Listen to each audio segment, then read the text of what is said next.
Oh, good morning, guys. Today we will discuss something about next topic, that is present continuous tense. Last के एक दो videos में हम लोग देखे थे simple present tense, present indefinite tense कैसे फॉर्म करते हैं। अब आज के लेक्चर में हम बात कर रहे हैं प्रेजेंट टेंस में जो दूसरा टाइप है वो है प्रेजेंट कंटिन्यूअस टेंस।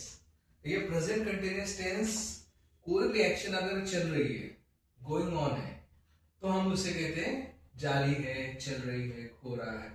सो यहाँ पर एक प्रेजेंट कंटिन्यूअस टेंस का एक सिंपल सा स्ट्रक्चर है जो आपको शायद पता होगा। सब्जेक्ट यानी कि subject is a doer of the sentence. Subject के बाद में आते हैं हेल्पिंग वर्ब, एक तो एम आ सकता है या फिर इज आ सकता है या फिर आर आ सकता है। उसके बाद में हम लोग मेन वर्ब का चौथा फॉर्म यूज करते हैं, यानी कि वर्ब फोर। कुछ लोग इसे वी प्लस आईएनजी भी कहेंगे, डजंट मैटर। एंड लास्ट में हम ऑब्जेक्टिव लिख लेते हैं। देखिए subject plus am oblique is oblique are plus V four and objective, ये हो गया आपका प्रेजेंट कंटिन्यूअस टेंस का स्ट्रक्चर।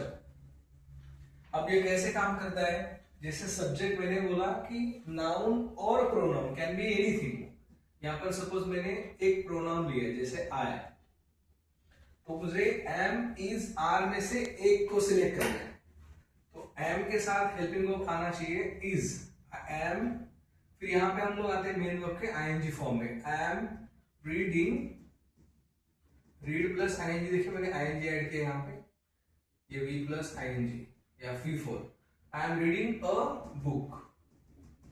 देखिए फिर I subject, I am helping verb, फिर reading verb plus ing v4 and a book as an object। यहाँ पे इसका मतलब है I am reading a book, मैं किताब पढ़ रहा हूं, यानी कि यहाँ पर एक क्रिया जारी है।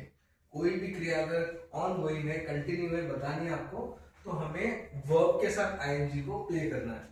वैसे इस के साथ कुछ हेल्पिंग वर्ब्स प्रोनाउंस आएंगे, जैसे ही, शी, इट या किसी का भी नाम आ सकता है। जैसे मेरा नाम राहुल है, मैं इतने नाउन और प्रोनाउन के बाद में इज यूज करना चाहिए। जैसे he is reading a book, यानी कि वह एक किताब पढ़ रहा है। She is reading a book, वह एक किताब पढ़ रही है। इस तरह से आप ये चारों सेंटेंस फॉर्म कर सकते हैं। उसी तरह से हमें एक आर को भी यूज करना है। आर होता है जैसे यू, वी एंड दे, ये सिंगुलर और प्लूरल प्रोनाउंस के लिए। उनके बाद में भी हमें क्या करना है, आर प्लस वर्ब के आईएनजी फॉर्म को यूज करना है। अ बुक, देखिए यहां पर भी वही सेंटेंस हुआ, you are reading a book, आप एक किताब पढ़ रहे हैं। We are reading a book, हम एक किताब पढ़ रहे हैं। They are reading a book, वे एक किताब पढ़ रहे हैं। इट मीन्स गाइस यहाँ पे वर्ब को आईएनजी या वर्ब का फोर्थ फॉर्म हमें ये इंडिकेट करता है कि एक्शन इज गोइंग ऑन।